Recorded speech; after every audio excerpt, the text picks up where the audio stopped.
పిల్లలుగా చేసుకోవడానికి వచ్చాడు. రెండవది తన పౌరసత్వాన్ని ఇవ్వడానికి వచ్చాడు.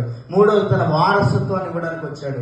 నాలుగవదిగా దేవుడు తన మహిమను మనకి ఇవ్వడానికి వచ్చాడు. అందుకే రోమపత్రిక 8:26 అంటాడు, ఆయన ఎందరినైతే పిలిచాడో వారిని నీతిమంతులుగా తీర్చి వారిని మహిమపరిచాడంట.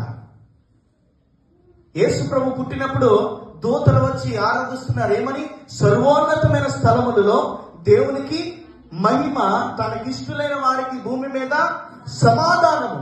ఎందుకు సర్వోన్నతమైన స్థలములోనే మహిమ కావాలి దేవుడికి? ఈ భూమి మీద వద్దా మహిమ? హల్లెలూయా, హల్లెలూయా.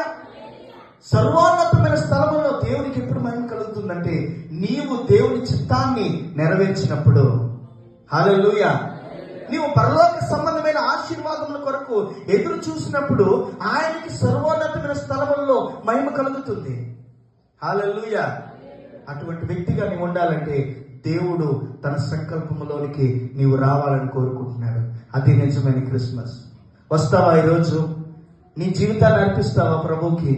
పరిచర్య కొరకు, సువార్త కొరకు.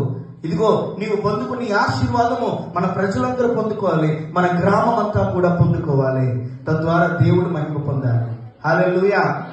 క్రిస్మస్ లో ఇదే గొప్ప సందేశం.